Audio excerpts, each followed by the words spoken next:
मैं चाहूँगी कि जैसे लड़कियाँ जो किशोरावस्था में होती हैं तो उन्हें किन-किन समस्याओं का सामना करना पड़ता है? हमारे देश में इस उम्र में अनेक समस्याओं का सामना करना पड़ता है। गाँव में कम उम्र में विवाह हो जाते हैं। 15 वर्ष की उम्र से लेकर 18 वर्ष की उम्र तक लगभग 40-50% लड़कियों की शादी हो जाती है। लगभग 25-26% लड़कियों की शादी तो 15 वर्ष की उम्र तक हो जाती है। तो कम उम्र में शादी, कम उम्र में बच्चे और कम उम्र में उनके शरीर जब परिपक्व नहीं होते हैं और उनके संतान पैदा होती है तो उनके शरीर पर इसका बहुत बुरा प्रभाव पड़ता है।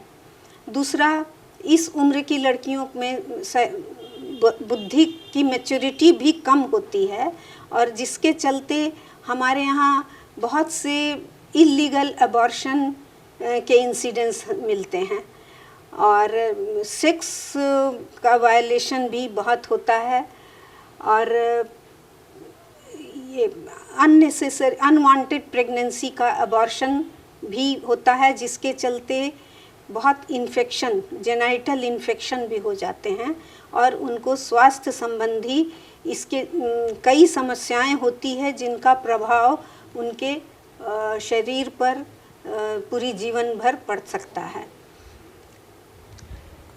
इसके अलावा उनके न्यूट्रिशन, हमारे यहाँ तो खान पान के भी लड़कियों के उस खान पान पर उतना ध्यान नहीं दिया जाता जिसके चलते उनके आगे का भविष्य भी समझिए कि कमज़ोर, शरीर कमज़ोर ही हो जाता है।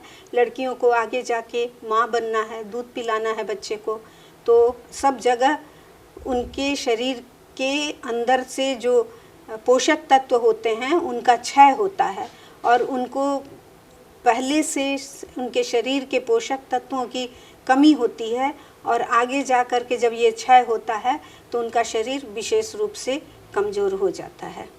तो मैम, देखा जाता है कि जब बच्चियां छोटी होती हैं, किशोरावस्था में होती हैं, तो उन्हें किन-किन समस्याओं को सामना करना पड़ता है? क्योंकि लड़कियों की समस्याएं ज़्यादा बात नहीं की जाती है या फिर स्कूल में भी बहुत सारी समस्याएं होती और स्कूल में भी इस बारे में बात करनी चाहिए। तो किस तरीके से किन-किन बिंदुओं पर ध्यान देने की बहुत ज़्यादा ज़रूरत है? यह प्रश्न बहुत ही उत्तम है। मुझे लगता है कि बचपन से परिवार, माता पिता और स्कूल में भी शिक्षकों के द्वारा इन कुछ मुद्दे हैं इस उम्र की बच्चियों के लिए जिन पर ध्यान देना अति आवश्यक है।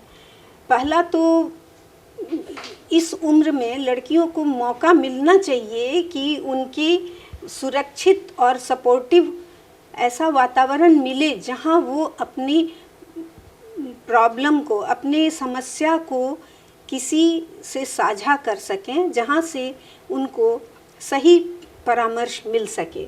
फिर उनको स्वास्थ्य के संबंधित अगर कोई प्रॉब्लम है तो उसके लिए भी वो खुल के बात कर सकें, अपनी माँ से कर सकें या अपनी टीचर से कर सकें और उनको भावनात्मक और मनोवैज्ञानिक अगर कोई स्ट्रेस होता है तो उसके लिए उन्हें सपोर्ट मिलना चाहिए। यह उनका अधिकार भी है।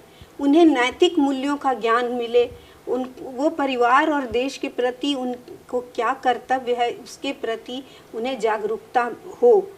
उसके अलावा अगर उनको कोई और बीमारी या उनके व्यवहार, जो कि आजकल बच्चों में बहुत इराटिक व्यवहार हम लोग देखते हैं, बहुत उद्दंड कुछ हो जाते हैं, तो अगर इस तरह की समस्या है तो उसका भी बहुत सावधानी से समाधान इसी उम्र में निकालना आवश्यक है।